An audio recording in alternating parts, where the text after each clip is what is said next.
Q3FY25 earnings conference call. This conference call may contain forward-looking statements about the company which are based on the beliefs, opinions, and expectation of the company as on date of this call. These statements are not the guarantees of future performance and involve risks and uncertainties that are difficult to predict. As a reminder, all participant lines will remain in the listen-only mode, and there will be an opportunity for you to ask questions after the presentation concludes. Should you need assistance during the conference call, please signal the operator by pressing star, then 0 on your touch-tone telephone. Please note that this conference is being recorded. I now hand the conference over to Mr. Sandeep Thomas Mathew, Interim Chief Financial Officer. Thank you, and over to you, sir. Yeah, good morning, everyone, and welcome to our Q3FY25 earnings call. It gives me great pleasure today to introduce our new global CEO, Mr. Chandrakishore Thakur, or CKT as the team fondly calls him.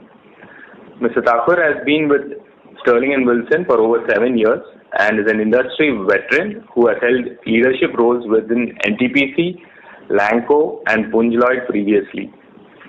At SWREL, he was previously the CEO of Asia, Africa, Europe, and Latin America, and a key architect of the India scale-up. We also have with us today SGA, who are our IR partners. We will start today's call with the key operational highlights for the quarter and industry outlook by Mr. Thakur, followed by the financial highlights, post which we will open the floor for Q&A. Thank you, and over to you, CKT. Thanks, Sandeep. A warm welcome to all the participants on this call. Let me begin with a quick update on our business operations and outlook. Beginning with our order book, we have continued to build on the strong ordering momentum in the domestic market and own 2 new orders in third quarter amounting to INR 1465 crores. We own a 400 megawatt DC project in Rajasthan from Aditya Birla Renewable, who have worked with us in past.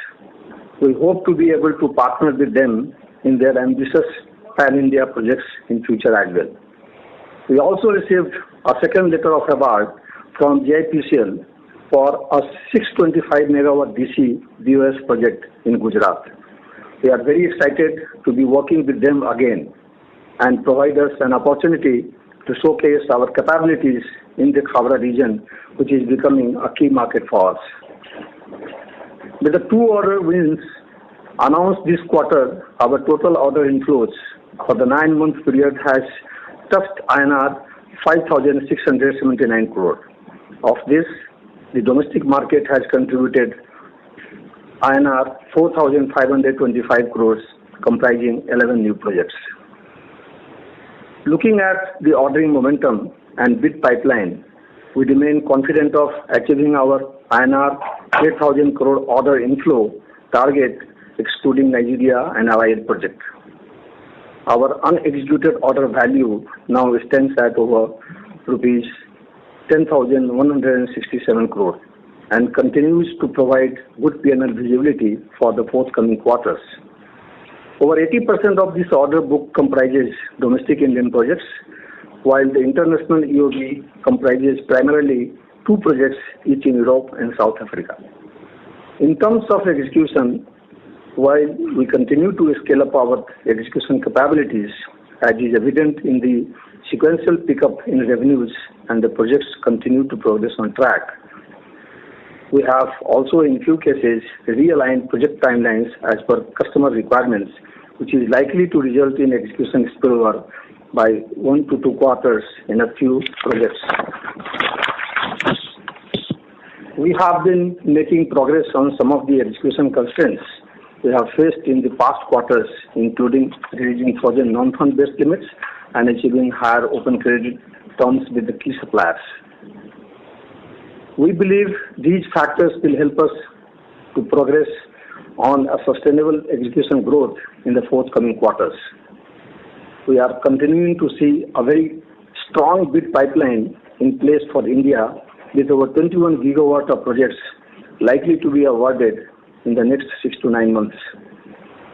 Our pipeline primarily captures projects which have a strong likelihood of coming to fruition in terms of an award.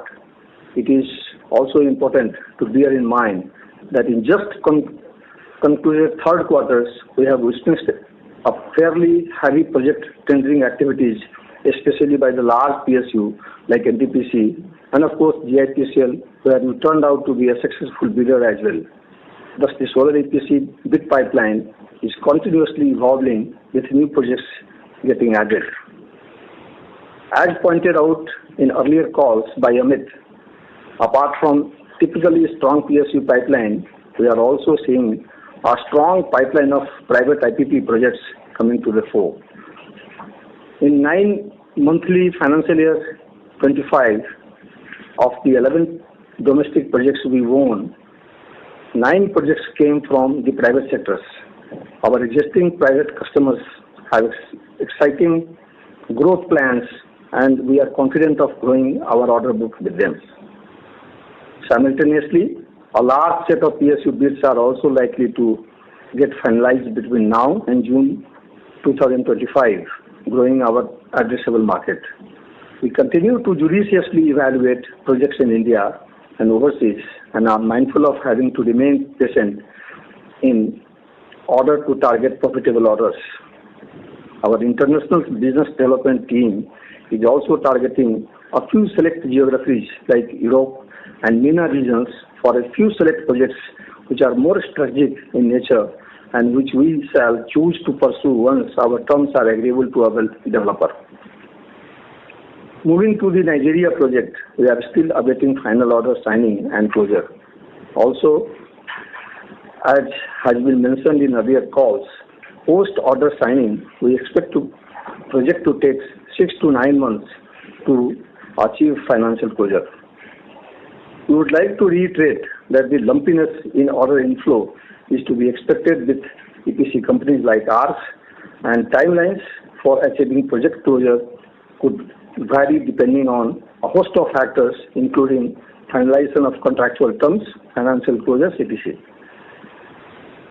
Our O&M portfolio outlook remains strong, and our portfolio stands at 8.8 gigawatt as of December 2024.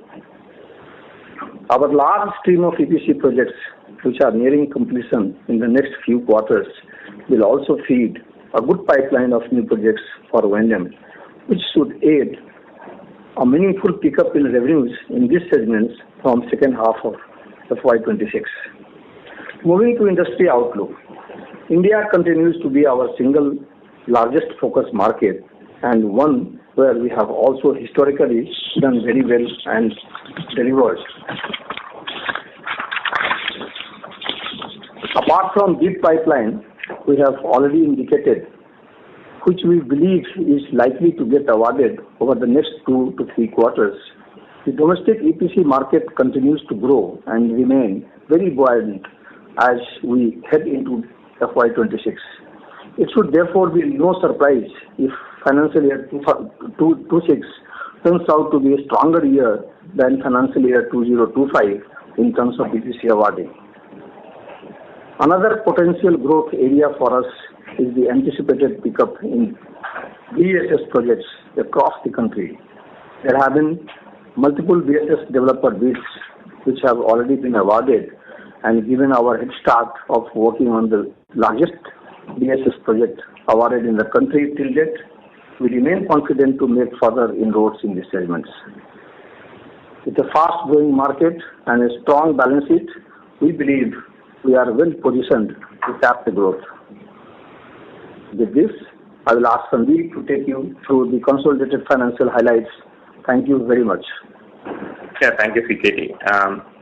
Moving to the financials, the company achieved its second highest quarterly revenue ever since listing and the highest quarterly revenue post-COVID in Q3FY25. Revenue grew 215% year-on-year and 78% sequentially to 1,837 crore, primarily aided by higher execution in the domestic EPC projects and the new international EPC projects. On the margins front, our consolidated reported gross margin was approximately 9.4% in Q3 and for the 9-month period, it has now hovering around 10%. If we look at it segment-wise, domestic EPC gross margins were at 9.7% in this quarter, and this is compared to about 9.1% last quarter, and has begun trending towards our target range of approximately 10% for the domestic segment. In the international EPC gross margins in third quarter was impacted by a one-time cost which we incurred to achieve final punch point costs and thereby achieve financial project closure, in a legacy project. Excluding this cost impact, gross margins in the ongoing international EPC projects is around 11%. O&M gross margins during the quarter were at 25% and more indicative of the steady state margins that we've been alluding to in this segment. Our operational EBITDA, which is operating revenues less recurring overheads, amounted to about 90 crore this quarter and has picked up significantly compared to approximately 23 crore in the second quarter and 21 crore in the first quarter. With recurring overheads remaining steady and benefit of operational leverage kicking in, we believe that as execution pace picks up on the EBITDA side, there should be further gains. Reported Q3 EBITDA came in at 73 crores at a 4% margin and is about 43% higher on a sequential basis. Q3 profit before tax of INR 41 crore has grown about 105% sequentially, or more than doubled. Our reported PAT was 17 crore, which is, while very significantly higher both year and Q terms, remains impacted by a non-cash deferred tax asset charge, which was roughly 18 crore in this quarter. And this has been the case, if you recall, since Q4FY24 due to the standalone profitability. The remaining deferred tax assets on books as of today is approximately 33 crore. As CKT alluded to in his opening remarks, we continue to make positive strides in our execution scale-up and hope to rapidly build further on the current base we have achieved in this quarter. Now coming to the balance sheet, our net debt has increased by approximately 150 crore this quarter, as we received about 109 crore indemnity proceeds from SP Group and Karshad in November 24, which was in turn used to pay down some term debt. Positive cash flows from operations also pushed up the quarter-end cash balance. We continue to make progress on easing up limits on the non-fund based side. However, the progress has been slower than what we had hoped for. On the positive side, our request to suppliers for open credit has been fairly encouraging. To reiterate our plan for Q4 and beyond, scale-up is being realigned with domestic customer requirements, which has led to some push-out in execution. We are targeting about 2,300 crore to 2,500 crore in top line for the fourth quarter. With this, we can now open the floor for question and answers. Thank you. Ladies and gentlemen, we will now begin the question and answer session. Anyone who wishes to ask a question may press star and 1 on their touchtone telephone. If you wish to remove yourself from the question queue, you may press star and 2. Participants are requested to use their handsets while asking a question. Ladies and gentlemen, we will wait for a moment while the question queue assembles. The first question comes from the line of Subhash from Value Investments. Please go ahead. Hello, are you able to hear me? Yes. Yes, Subhash. Yeah. Congratulations for the great set of numbers, especially on quarter-on-quarter basis. As you had guided that Q3 is going to be significantly better quarter than Q2. I think you have showed the results, but you said Q4 would be the best quarter of the year. And also throughout the year, I think everybody were more curious about the revenue guidance that you had given from the beginning. Even after Q2, you said that you are very confident of achieving 8,000 crore revenue. There was no doubt in that. So now when I see the 9 months revenue, it is 3,800 crores. So, but I think the last point in which you mentioned 2,500 to 3,000 crore is the fourth quarter revenue projection. So if you do only 3,000 crore, but then you will not be able to achieve the 8,000 crore revenue guidance, right? Am I right?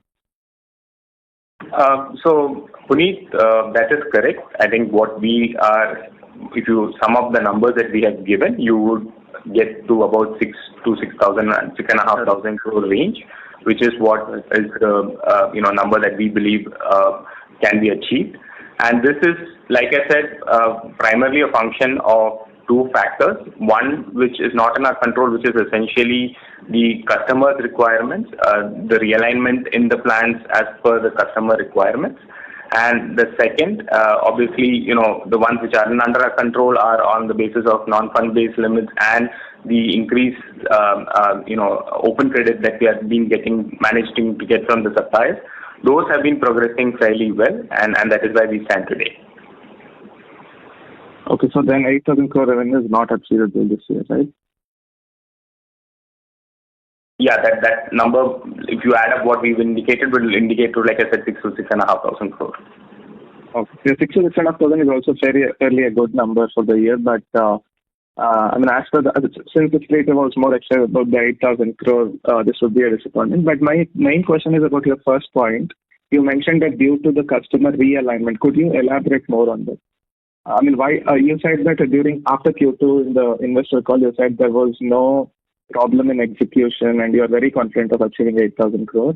So what is it about the customer realignment as per the need? Could you elaborate on this point? Yeah, hi Puneet, this is CK Thakur.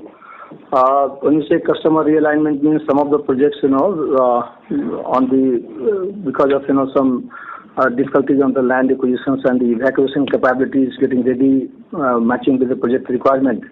The customers had paced out the work progress, and therefore we have necessarily realigned our, the complete working strategy and all. Okay, so my last question is about the Reliance DESS pilot project that you are doing. You said that you would be able to complete it by end of this financial year. So is that timeline still good, or do you need more time to execute it? And also, if you could give an update on the Nigerian project, more details on it, that would be helpful. No, so I think we are absolutely on track with respect to execution of Reliance pilot projects. I'm happy to say that the first set of the projects is already commissioned. Another set of project is getting commissioned in a day or two, and the rest of the projects are absolutely on time as planned. In this financial year, we should be completing the balance, the remaining portion of the project. Subhash, on Nigeria, procedurally things are moving in a positive way. Now we just have to wait it out till the actual order gets announced. Okay, thank you. Thank you. Ladies and gentlemen, please restrict yourself to one question and one follow-up question per participant. We take the next question from the line of Puneet from HSBC. Please go ahead. Thank you so much. My first question is on potential Reliance business. Do you have any indications of them scaling up? And are you keeping some sort of bandwidth separate for that, which is still driving recurring overheads, or do you think that recurring overhead itself will start falling from next year onwards? Puneet, the most of the information from Reliance is in the public domain, the kind of the plan they have and all. Yeah. Closely, if you follow, so now there seems to be some traction on some of the projects.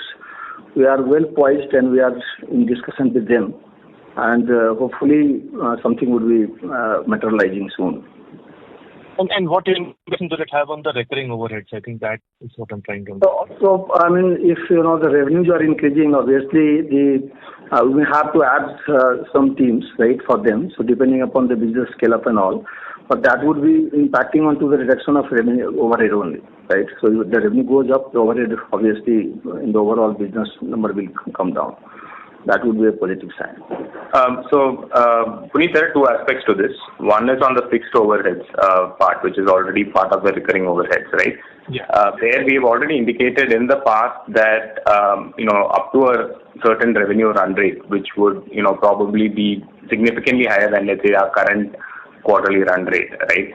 I think till such time, say about 10 to 12,000 crore or plus, around thereabouts, our recurring overheads are currently not going to increase till that level of a run rate in all likelihood, right? Okay. And a fair amount of optimization that we have done in the past has helped us bring the recurring overhead to where it is right now. And probably from here on, I think as a guidance, probably it will increase at the rate of inflation is probably the best guess, given that most of the optimization that we have done has already been largely completed. Understood. That's very clear. The second question is on the profitability and terms of PSU versus private orders. Is there a difference? Do we expect better margins, lower margins from private clients versus PSU clients, and how are the terms different there? So while PSU orders are most competitive, sometimes you have seen some of the orders getting closed. We have witnessed lower margin, of course, but the IPPs, since the orders are mostly closed on the merit of the EPC company, and our order books in the last few quarters is mostly from the IPP. So we are very selective also, to decide the order bookings patterns. Wherever if it doesn't match to our requirement of the profitabilities, obviously, then we sometimes decide to shy away. Great. That's all from my side. I'll come back with some follow-up questions. Thank you so much. Thank you. Ladies and gentlemen, a reminder, please restrict yourself to one question and one follow-up question per participant. The next question comes from the line of Kunal Shah from DAM Capital. Please go ahead. Yeah, hi. Now, just dissecting this point on the revenue slippage, with respect to the guidance, so what quantum of that slippage can be assigned to projects, running slow from a developer's side, and what % due to our banking limit constraints? So this, just to understand, how we can build up F26 basically. Thanks. So, Kunal, I think the simplest way to look at it would be that we were targeting about 6,000 crore over 2 quarters, right? And effectively a 1 quarter delay or a slippage would essentially imply that, you would do about 4,000, you will basically do 6,000 crore over 3 quarters.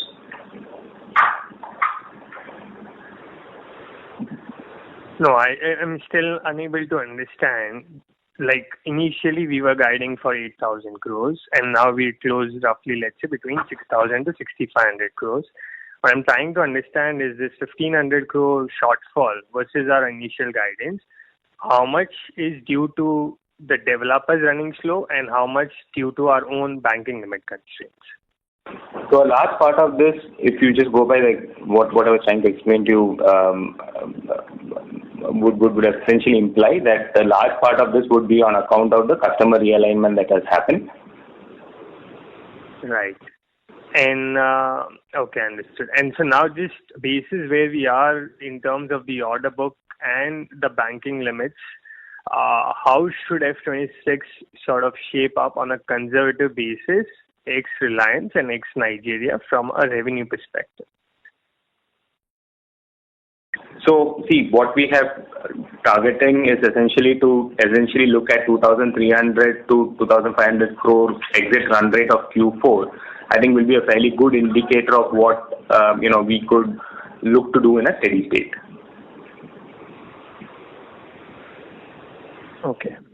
And also, just on the CFO appointment, I think last quarter we were mentioning that we were nearing the finalization of that. Now, by when can we sort of zero in on that as well? Just help there. Puneet, so we are in the selection process. So the person has been identified, and he is serving the notice period in the previous company, and he will be joining after serving the notice period. Any timeline here? Sorry. Let's say 2 to 3 months. Okay. Yeah. Thanks. That's it from my side. I'll join the queue back. Thank you. The next question comes from the line of Rohit Natarajan from Aditya Birla Sun Life Insurance. Please go ahead. Yeah, thank you for this opportunity. So my first question was on the non-recurring overheads. We have indicated some 20-odd crore in this quarter. Any color on, as in, what exactly is this, and how do we, we still stick to that 300 crore annual recurring overheads, that number, is that intact? So, Rohit, if you look at 9-month period, right, your total non-recurring overheads would, I think, amount to about 8 crore. This is because there was a gain, if you recall, last quarter of about other income, rather, of about 12 crore, which was an exceptional other income. So, and then if you look at historically the numbers, I think, the last 2 years, they have largely been about 8 to 17 crore for a full year, which is the non-recurring overhead number. So I would still think that, just overall basis, I think those numbers are fairly in line with what has been the case in the past years.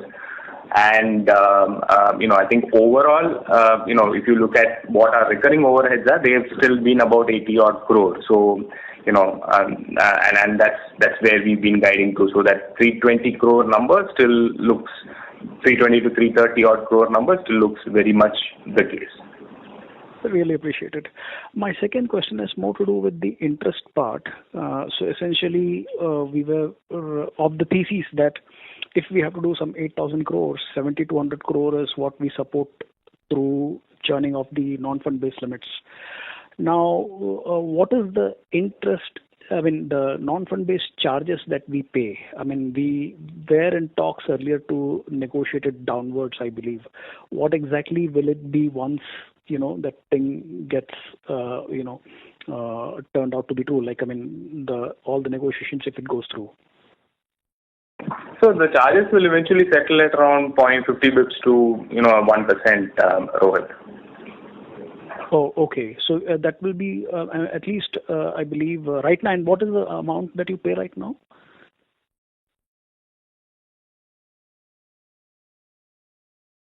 No, you're talking about the absolute amount that we pay out? No, the percentage. That is post-negotiation, it will be 0.51, but what is the outgo, as in the percentage right now for non-fund based limits? So the moment we had defaulted, I think then rates had moved to card rate, which was higher, significantly higher, about close to 1.5% to 2%. And since then, we've, effectively started renegotiating them, and they are moving towards the rate that I earlier just mentioned, which is about 0.5 to 1%. Okay. What was it until 9 months, or maybe what was in Q3? That may be possibly a good indicator to see how things unfold. Sorry, can you come again on that? The 3Q, what was that charge effectively? 3Q charge was about 1%, yeah. Okay. That's it from my side. Thank you. Thank you. The next question comes from the line of Aijaz Lakhani from Unifi Capital Private Limited. Please go ahead. Hi. Congratulations, CKT and Sandeep, on the elevation. A couple of questions. The first is that, Sandeep, could you call out that out of the 7,300 crores of sanction limits, what exactly is the limits that is available to the company at present, and when do you expect the additional lines to go to open up, given that the credit rating has turned investment grade? In the second quarter, you had alluded to, opening up of further limits. Where are we in that process? What has been the reason for the delay? And also, what is the quantum of open credit limits that you are in discussions with from your vendors? Is this a fourth quarter phenomenon, or is this likely to persist for FY26 as well? No, so two things, Aegis. One is that for the target that we effectively set out to do for the fourth quarter, we really do not need, any additional further limits in terms of non-fund. I think what we currently have would largely suffice. The second thing is on the supplier credit itself. I think there has been a fairly large, push from our side, and we've actually seen also some of the suppliers respond very positively.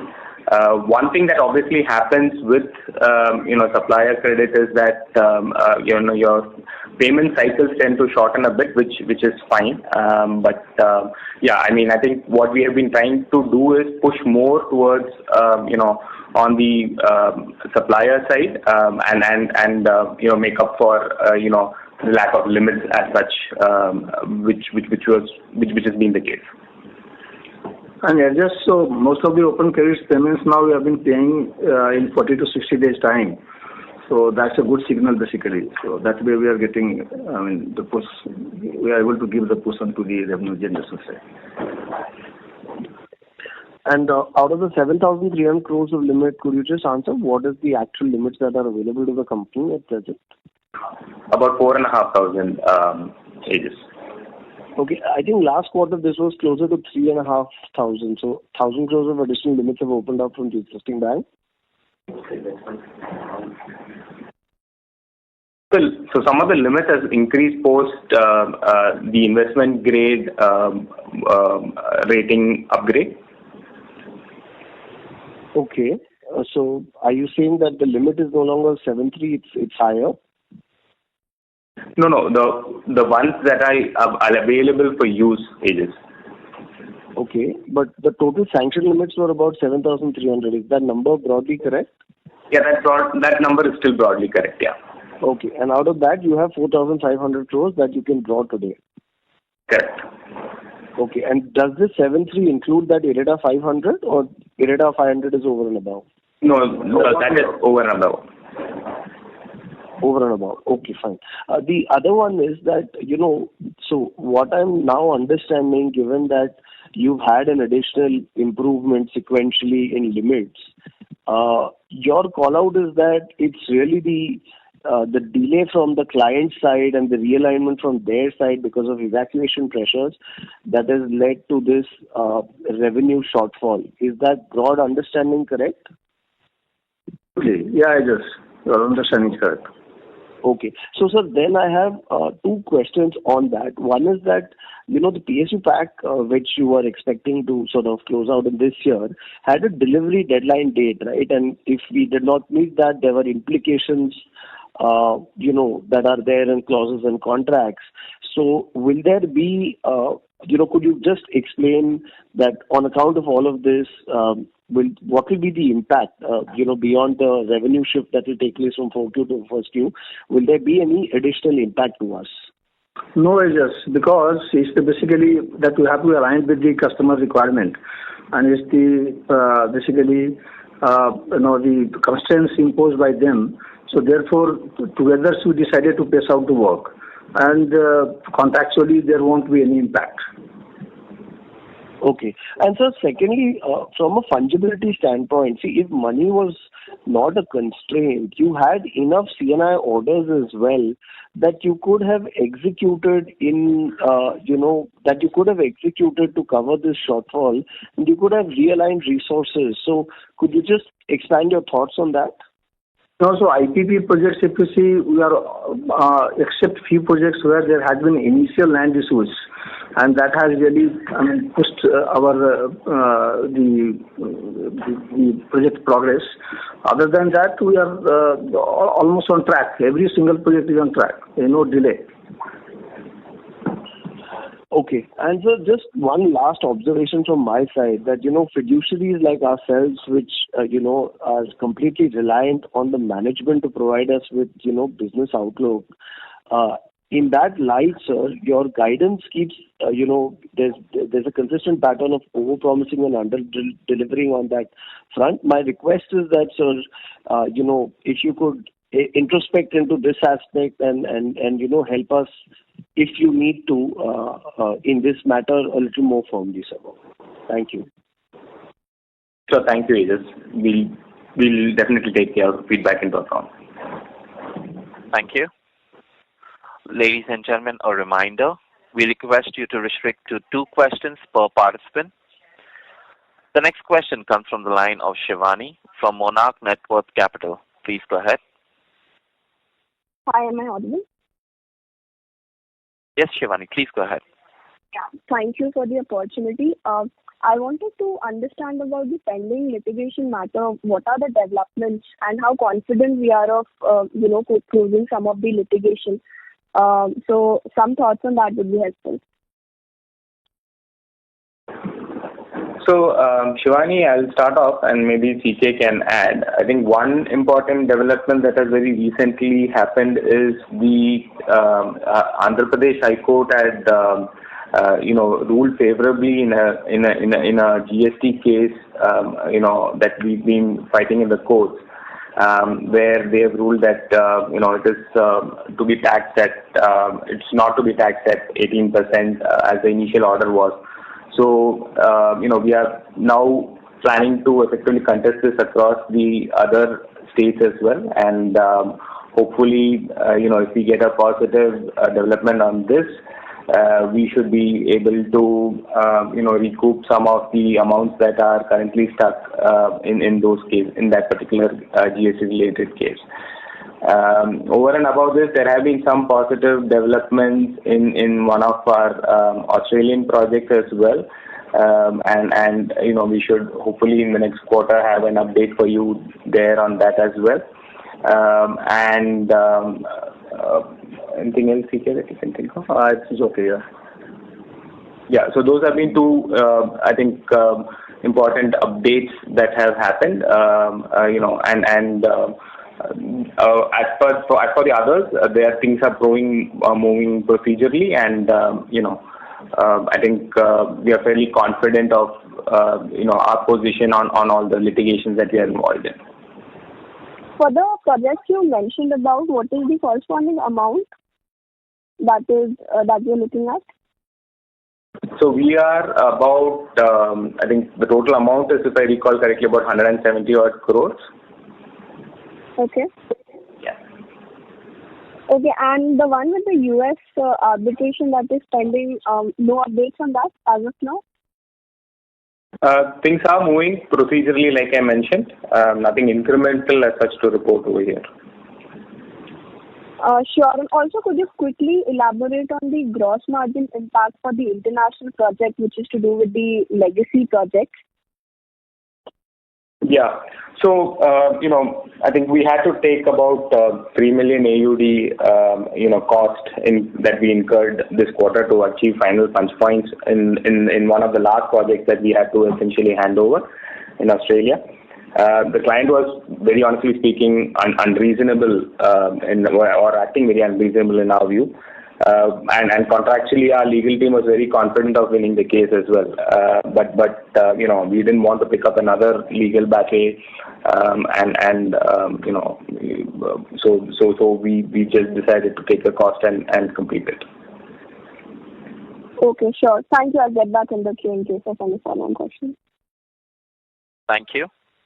The next question comes from the line of Nikhil Abhyankar from UTI Mutual Fund. Please go ahead. Thank you, sir. Sir, in this year or last year, we had won a best system of 1 gigawatt from JSW. I think for that, the tariff hasn't been approved. So how are we placed over there? I mean, will we be incurring any losses for the amount that we have already spent? No, can you come back again, please? We had won a BESS order from a private company for which the tariff weren't approved, if I'm not recently. Yeah, so you're talking about the BESS order from JSW. So yes. Yes. So the tariff adoptions by the regulatory commission has been questioned and sent back to SECI. SECI and JSW, they are in discussions because the project has substantially picked up, and that may be the prejudice status at their end. Other than that, we have been not asked to. I mean, there is no termination the situations at this stage. Okay. And in fact, when on the civil fronts for some of the portions, which is a long lead items kind of things, the project is still on. Yeah. Okay, so we don't expect this to be a standard project going forward. As of now, yes. No, we don't expect. And sir, how do you see at this risk? I mean, we are also witnessing that a lot of tenders are being bid out, but the PPAs are not being signed.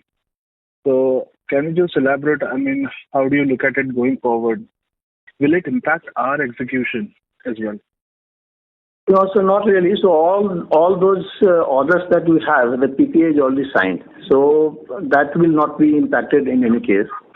For the next financial years, I mean, all those orders which are expected to be out for EPC contract, part of them are gradually being signed. And our expectations with the mix of, the opportunities from PSU and IPPs, our growth potential for order bookings will remain as projected. Yeah. Okay, sure, sir. That's all from my side. Thank you and all the best. Thank you. The next question comes from the line of Ashish Upganglavar from InvestQ PMS. Please go ahead. Yeah, just wanted to get clarity on this non-fund based limit that have been talked about.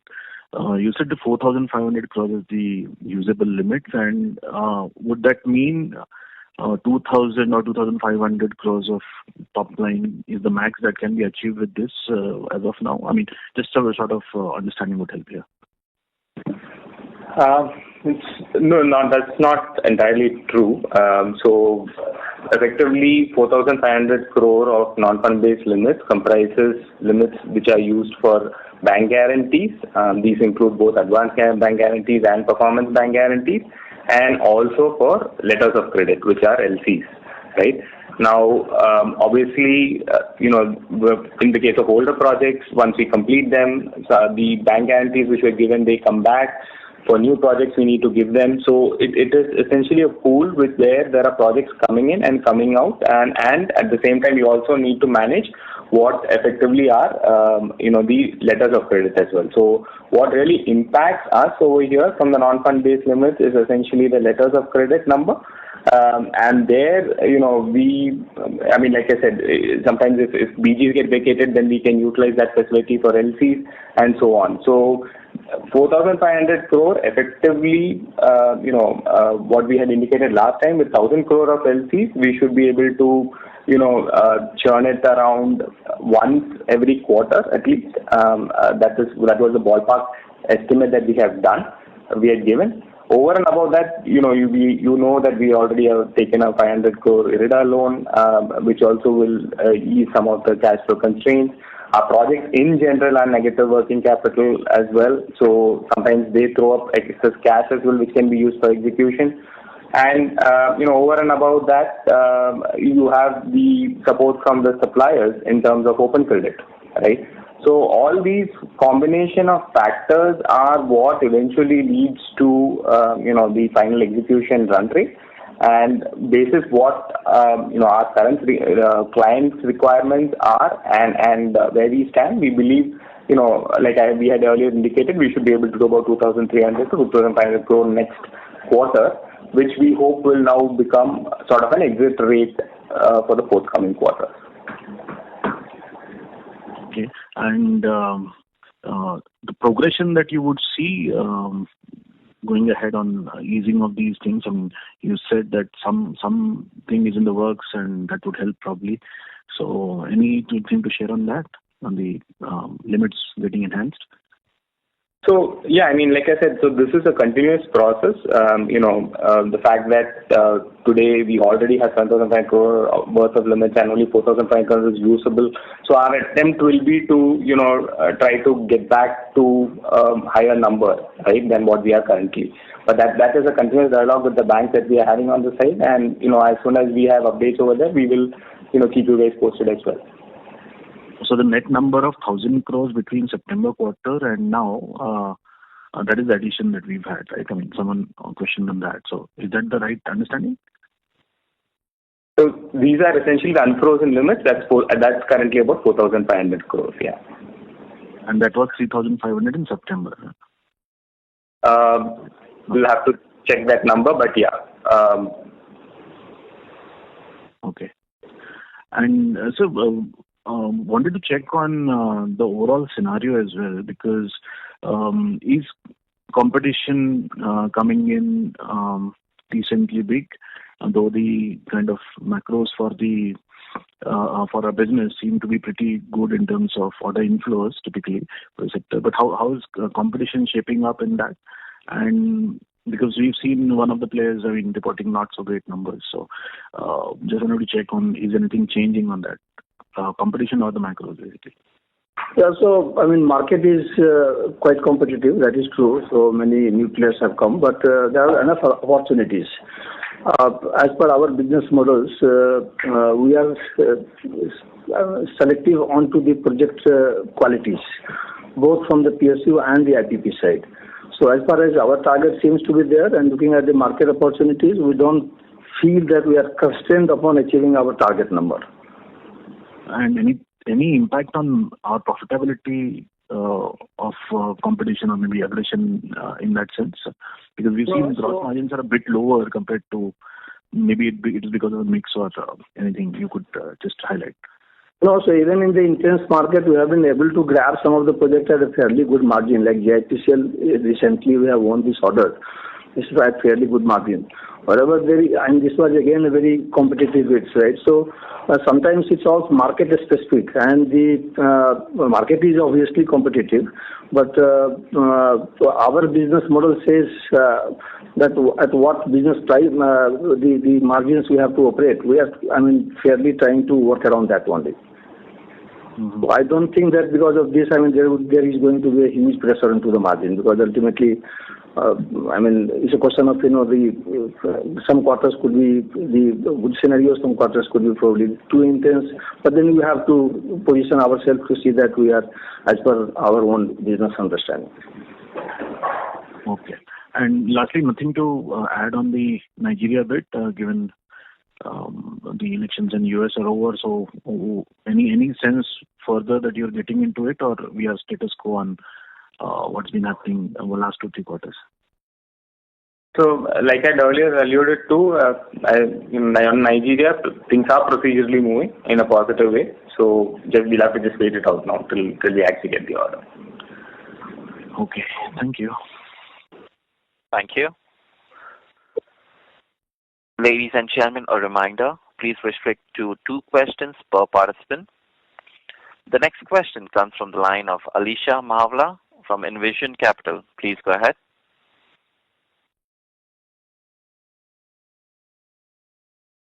Alisha, please proceed with your question. Hello, am I audible? Yes, you are. Please go ahead. Yeah. Hi, good morning. Just taking the question of the previous participant, the ordering inflow for some payers and even for us probably is slightly slower than what was expected. We still stand to our guidance of 8,000 crore of order inflow. So are we expecting maybe some order wins in the export market to bridge the gap in Q4? So basically, if you see the quarter up to the 9 months order booking position, so we can say we are almost on track. So we are 2,000 crores sort of, our the target. This quarter, the quarter 4 in domestic market is still very robust, both from the IPP, mostly from the IPP and also from the PSU bids. Obviously, we are very selective onto the overseas market. We don't want to be, for the sake of reaching the target to grab any orders. We are very selective. We are working on few of the projects very seriously. Some of them may materialize, but we are confident of achieving the target which has been set for. In light of that, assuming that, we close our order book at 10,000 crores by the end of FY25, and like you mentioned in the call that, customer realignment and delays from the customer end, how should one understand the execution period of this order book now? So typically in Indian market, for the project size of say 300 and above megawatt capacity, it is around 9 to 12 months. So some of the orders which have been booked up to say Q2, quarter 2, those would be, part of them would be commissioned by March, and few of them can spill over as per the project timelines. The orders which we will be booking now, that definitely commissioning will go in the next financial year. So we still believe that we can execute this order book in 9 to 12 months, despite the fact that currently some customers are requesting for a slower execution. Yeah. So wherever there would be, I mean, the work has been paced out, so there we will be getting time extension and all. So the 12 months may extend to 15 months in few cases. I mean, that is as per the input requirement for the project commissioning, which could be the execution, I mean, the evacuation delays and all such kind of stuff. Okay, understood. Great. Thank you. Thank you. The next question comes from the line of Suraj Mallu from Catamaran Ventures. Please go ahead. Yeah. Hi, sir. My question was more like, it might be a repeat, but just to clarify, like the current order book, that is to be executed over what time frame exactly? Like, is it 12 months or 15 months or 18 months? So that's what I was just telling the last questions I was just responding to. So the project timelines is varying depending upon the scope of the works and the complexity of the project. It all depends between 9 to 15 months in the domestic market, India market. So few of the projects are, with the timelines of 15 months, few of them 12 months, few of them 9 months, so like that. Got it, sir. Thank you. Thank you. The next question comes from the line of Bajrang Bafna from Sunidhi Securities. Please go ahead. Yeah. So just to understand some bit of clarity on the, you have indicated in Q4 you are expecting 2,000 crore worth of orders. But going into next year, considering the pipelines and competition, which currently you are working on, can you throw some light that what sort of order intake that we can target, in FY25? Because if we see the numbers which are going to throw from, different sections of the market are going to be significantly higher. We have done almost 30 gigawatt in FY25 in terms of solar installations in the country. And hopefully in FY25 those numbers are going to be upwards of almost 40 gigawatt. That is what broadly the industry is talking about right now. So under that parlance, what sort of order intake that you can think of, considering and also the banking lines? You've already indicated we have been able to get 4,500 crore of bank limits right now in terms of LCs and BGs. So considering the banking constraints and clarity, some bit of clarity on that for FY25 will be really helpful. Thank you. So in the pure play EPC space, if you see the opportunities are coming up, it's large. And assuming that our CAGR should be say 15 to 20%. So if this year, suppose we will be closing at 8,000. So our target for next year could be safely around 10,000 crore. And looking at the banking constraints and all, so if you say that without the limit being enhanced, today we are able to do say this quarters we are between 2,300 to 2,500. If that is the exit rate, so fairly you can then expect that our revenue target will go substantially high. So targeting a 10,000 crore order bookings from the execution capabilities and looking at the other constraints is the fair ask. So the similar will be the revenue run rate, considering 12 months execution cycle. So the exit rate of 2,300 to 2,500 for Q4, looking at the current scenario, next year we would be targeting 10,000 crore worth of execution also in terms of domestic market. And over and above, if we get anything from Nigeria or Reliance, that will be additional. That understanding should be okay for the time being? No, so I think your understanding is right. So we will be working on 10,000 crores of project execution. So we will be working on that kind of things. Revenue numbers, obviously, all of them will not be commissioned in the next financial year. Few of them will spill over. So the revenue numbers will accordingly be adjusted. No, but right now you will be exiting, let's say, with 8,000 crore order book, and you will be targeting 10,000 crore order book in next year. So you'll be having the execution of 18,000 crore. And even if I assume 9 to 12 or maybe 15 months execution cycle, achieving 10,000 crore top line should not be an issue in FY25. Yeah. When I say the 10,000 order book, fresh order booking next financial year, that would be, spanned over 4 quarters, right? So say even 50% of that. So that means we will be starting our financial year 26 with 8 to 10,000 crores of order booking, right? UOB. Another 4 to 5,000 will be adding. So we'll be working, say, on at different stage of the project, we will be working on around 12 to 15,000, right? So with this and the exit run rate of the revenues so that we have discussed now in the last quarters, it would be safe to achieve approximately 8,000 crores of order the revenue numbers next year. Okay, got it. And margins will be in the same range of 10 to 11% GP margins. That is what we are achieving right now. Correct? Yeah. Absolutely. Yeah. Okay. Thank you, and all the best. Thank you. Thank you. Ladies and gentlemen, we request you to restrict to one question per participant. The next question comes from the line of Bhavik Shah from MK Ventures. Please go ahead. Hello, sir. So we understand the Reliance trials are completed or are in progress, and they have been positive on that. So do you think it will take 1 year for the orders to come in? So you are not building in anything in FY26. So is that understanding correct? I don't think so, Bhavi. So as I have told you that the pilot projects would be definitely over in this financial year, and they have started working for a few other projects. Overall, the development plans is in the public domain that you can see. But in my understanding, now the movement seems to be there, and we are well positioned. So we are under dialogue with them to get some of the orders. So we are in financial closure at this moment, or we are still awaiting that? So few projects are cleared by their board, and that discussion is going on. Okay. So what I can understand is we get Nigeria as well as Reliance maybe towards the end of FY26 or in FY27. So do you think we have the bandwidth to execute both these projects together? So